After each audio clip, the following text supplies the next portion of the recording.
Indiana Newsdesk is made possible in part by Smithville Fiber Internet, streaming TV, home security and automation in Southern Indiana. More information at smithville.com. Maller Grodner Attorneys, providing legal services to clients and the community. Understanding, expertise, results. Bloomington and Indianapolis. LawMG.com. IU Center for Rural Engagement, extending IU Bloomington resources to improve Hoosier lives in partnership with communities and organizations. rural.indiana.edu. And by WTIU members. Thank you. Coming up on Indiana Newsdesk. Indiana lawmakers are wrapping up the 2023 session with the new state budget for the next 2 years. And not everyone is happy. Expansion of vouchers at that magnitude is despicable from our perspective. Ahead, we'll look at some of the new laws going in the books. Bloomington officials are facing pushback from residents about plans to close the stretch of road through Lower Cascades Park on the city's north side. What is it hurting? What goal do you have for closing it down?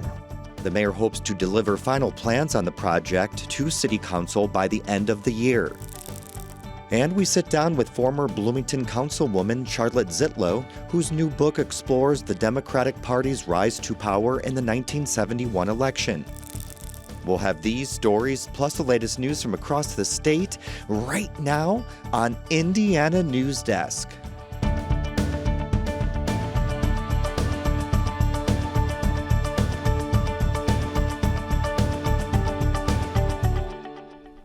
Welcome to Indiana Newsdesk. I'm Joe Wren. Indiana lawmakers wrapped up the 2023 session in the early hours this morning with the passage of a 2-year, $44.5 billion spending plan. Republicans hailed the session as one that saw generational investments in education, healthcare, and economic development. Democrats and educators decried the increase in the state's school voucher program. The budget passed largely along party lines and heads to the governor's desk for signing. We're joined now by our State House reporter Brandon Smith for more on the budget and what it means for Hoosiers. Welcome to the show. Thanks for joining us. I know, Brandon, you had a late night last night. Yeah, I think it's all just kind of one big day blur at this point. Let's start with education spending, always a big component of the budget, with school vouchers being a big talking point. The dramatic school voucher expansion means a family of 4 earning up to $220,000 is now eligible to get taxpayer dollars to help pay for private schools with no other guardrails or restrictions. That ate up a big chunk of the education funding increase, causing Senate Republicans to balk, and that ultimately led to an additional $312 million for K-12 schools. And of course, Democrats like Greg Porter continued to rail against voucher spending. Expansion of vouchers at that magnitude is despicable from our perspective.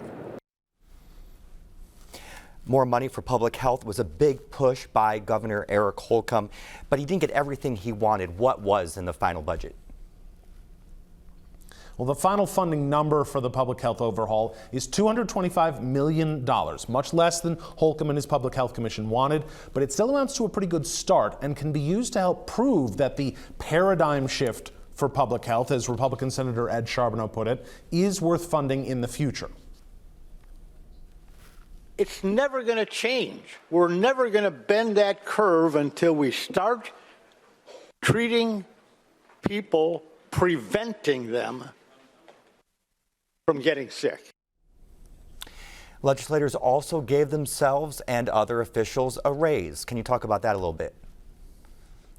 Yeah, that was a surprise at the end of session, showing up in the budget without public discussion or debate. Statewide elected officials in particular will get a big pay raise here, anywhere from 39 to 60% more. Senate Republicans, who were the ones who put it in the budget, said it's a long ignored issue that needed to be right-sized.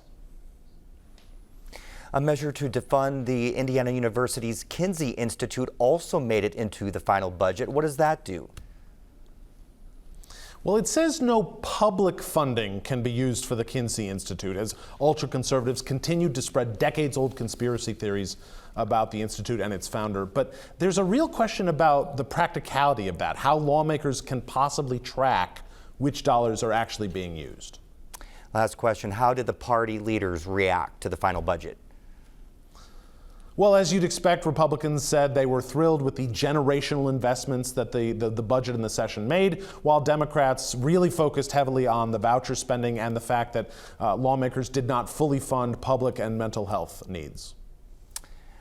All right, Brandon, thank you so much. Appreciate your time and all of your reporting this session. A bill that would limit discussion of human sexuality in pre-K through third grade and would require teachers to notify parents if a student changes their name or pronouns passes on to the governor. Significant amendments throughout the session changed the language to solely prohibit human sexuality, which many opponents say is a vague definition. Opponents argued the bill is harmful to LGBTQ youth and will create a chilling effect for teachers and what they are allowed to discuss. A bill that aims to cut ties between the state and financial institutions with certain ESGs is also headed to the governor's desk. ESGs are policies that consider the environmental or social impacts of their investments. Indiana Public Broadcasting's Rebecca Thiel reports lawmakers have debated whether the bill would keep politics out of the state pensions or add it in. The bill would require the state treasurer to make a list of financial investment managers with ESGs and provide evidence as to why the state shouldn't invest its pension funds with them. With few exceptions, the Indiana Public Retirement System then wouldn't be allowed to have a contract with those managers. The author of the bill, Republican Representative Ethan Manning, says these institutions are discriminating against Indiana businesses like coal companies and firearm makers. ESG subjectively suppresses a free market by targeting industries for what they are without taking into account the impact on financial returns, which is what we ought to be focused on. But Democratic Representative Ryan Hatfield says if it passes, state pensioners will suffer for a political message. He questioned why the House voted down an amendment that would have required the state to look at the rate of return on ESG investments. I don't know what happened to that message. That no matter what we did in this building, that we were going to protect Hoosier retirees. For Indiana Public Broadcasting, I'm Rebecca Thiel. Another bill headed to the governor's desk would provide state funding for school employees in districts where teachers can carry firearms. Representative Bill Lucas is the bill's author. In a previous committee discussion of the bill, he said he wants to avoid mandates, but wants to offer this option as a way for teachers who do carry to feel safer. This training class, 40+ hours, is designed to take the average person on the street and get them to a level of proficiency that in the event of an active shooter situation, they will at least have an opportunity to defend themselves and those around them if they so choose. Opponents of the bill argue that having more guns in schools could decrease safety for students and staff. Supporters held a prayer circle at Martinsville High School last week for a local educator who came under fire after discussing sensitive curriculum material in a secretly recorded video released nationwide. Ethan Sandweiss reports. The video of 6 educators from across Indiana was taped by activists posing as parents while working for Accuracy in Media, a right-wing media organization. The video was later broadcast on Fox News. One of the administrators in the video was Jenny Oakley, Director for E-Learning and Literacy at the Metropolitan School District of Martinsville. We want this in our curriculum, so if you could just not say specifically this, then it won't cause a red flag with the community. And I hate that we have to do that, but that way it's still there. Yeah. And they would support it if just the content was there. It's the title. The clip didn't include the question posed to Oakley or specify what content she was referring to, but some on the internet interpreted it as deception against parents and an endorsement of critical race theory. Community members spoke out at a school board meeting following the prayer circle. It troubles me that in lesser communities than ours, I might have come under attack once for teaching To Kill a Mockingbird, Night, Death of the Salesman, Of Mice and Men, and I could go on and on. But I'm more troubled that now that those attacks have come home to roost here. Some were disturbed by the content of the video. Seeing that video, I feel that parents are being deceived. That's the way that comes across. For Indiana Newsdesk, I'm Ethan Sandweiss. 2 of the 6 educators who participated in the secretly taped meeting have been placed on suspension by their school districts. The mayor's office is facing pushback from Bloomington residents over plans to alter traffic patterns through Lower Cascades Park on the city's north side. Lucas Gonzalez explains the history and reasons behind the effort. Bloomington resident Dee Robertson has visited the park for more than 30 years. Robertson, a native of upstate New York, said the park reminds her of home. To me, it's a precious place. It's almost a sacred place. Mayor John Hamilton wants City Council to consider closing a half-mile stretch of Old State Road 37 between Clubhouse Drive and North College Avenue to drivers. That part of the road, which runs through the park, instead would be used as a trail for bikers and pedestrians. I'm going to be recommending that we close the road to vehicular traffic either completely or 95% of the time. If we want to have occasional use, that may be possible. The idea is not a new one. In 2020, the city conducted a pilot study on the effects of temporarily restricting part of the road to drivers. Residents overwhelmingly supported leaving the road open, which is what the city's Board of Park Commissioners also recommended. Robertson says she doesn't understand the point of revisiting the issue. Robertson is a caretaker and frequently works with handicapped individuals. She says bringing her patients to Lower Cascades is therapeutic, and she's worried about not being able to do that anymore. What is it hurting?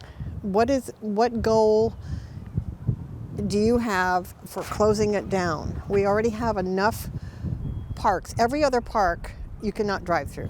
The proposed closure is part of the city's plan to establish a biker pedestrian path running from Miller Showers Park through Lower Cascades and up to Griffey Lake Nature Preserve. The city has considered different plans for accomplishing that, including one to close a single lane of State Road 37 to vehicles and converting the other into a biker pedestrian path.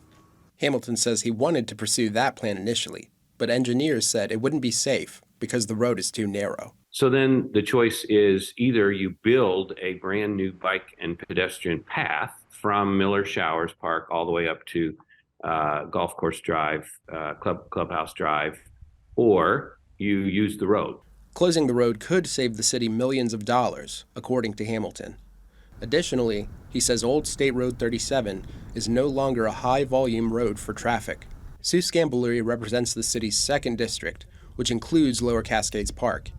She says the road is a vital access point for residents on the far north side. On event weekends, when we have football games or graduation or whatever, having an alternative way for our residents to get to and from downtown becomes really important. On top of that, she says the park cannot easily be accessed by foot.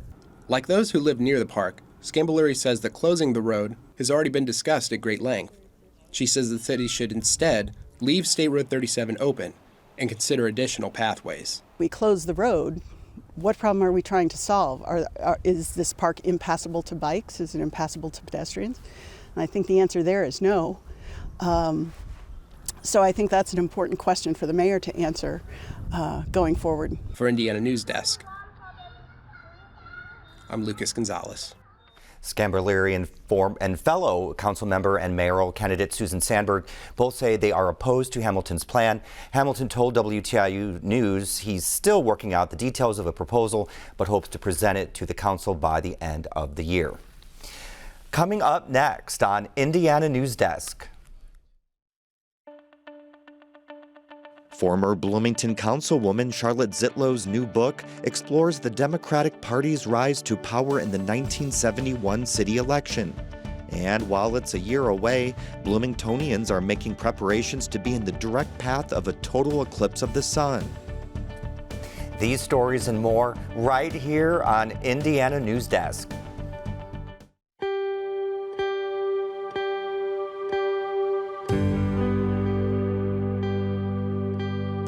I have always believed that people are at the heart of every story we tell. Any story or interview that makes people who watch it say, you know, I hadn't thought of it in that way. That, for me, is gold. I like to be able to leave the viewer with some sort of emotion, whether it's outrage, whether it's someone overcoming long odds, telling a big story through an individual story.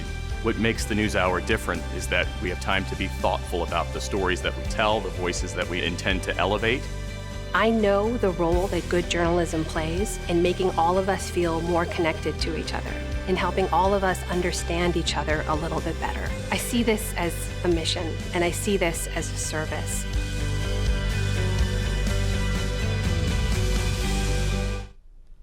Welcome back to Indiana News Desk.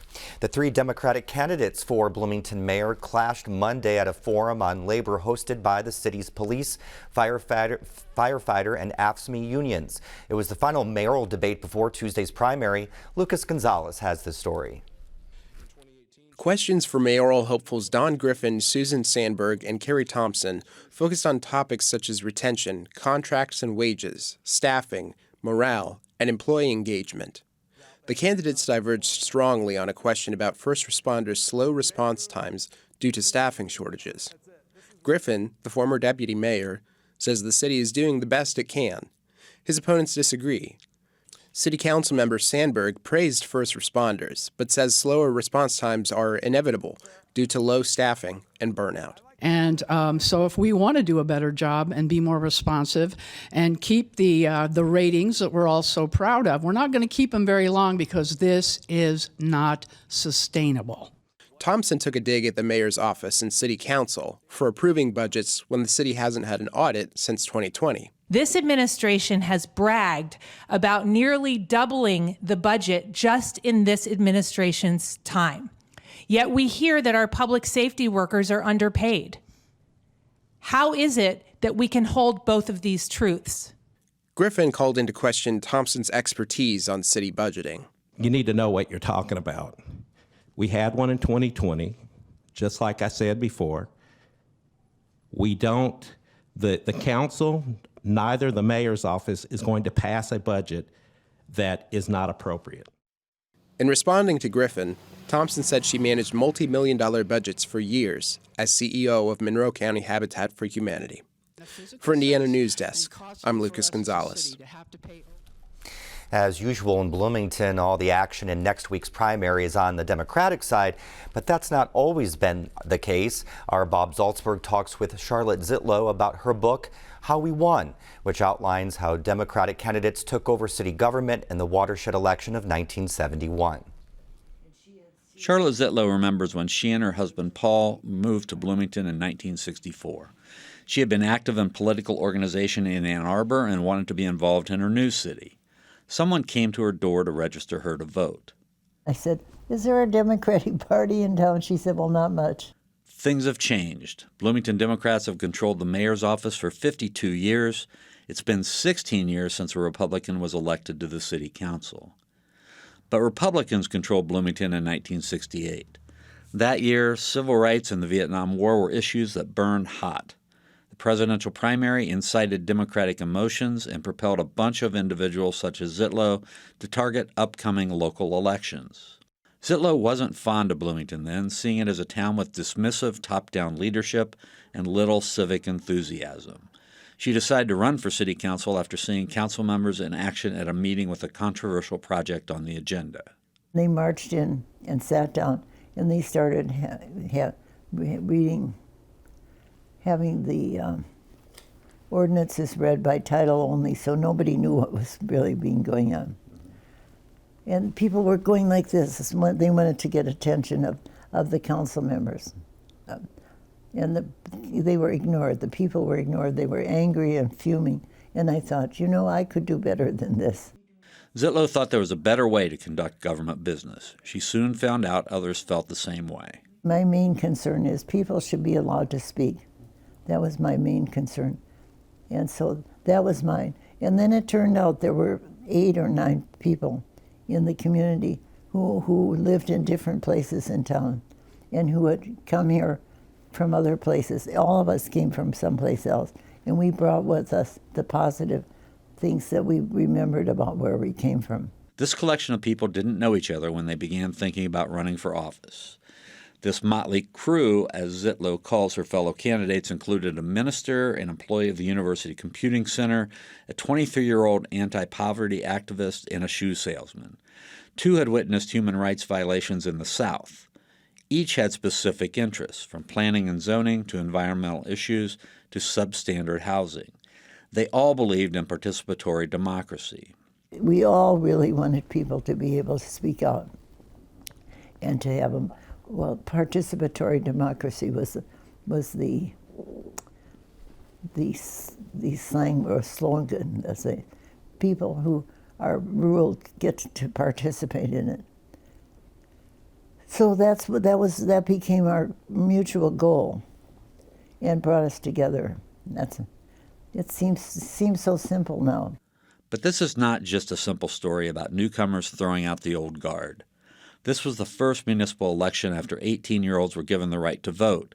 National media, including the Los Angeles Times, the Chicago Tribune, and the New York Times, paid attention. What would the youth vote mean? After the election, a New York Times story suggested the student vote swept mayoral candidate Frank McCloskey and 8 Democratic council candidates into office. What they were convinced of, many people were convinced of, the students would vote, and then they would take over the town. And then what would happen to us, poor things?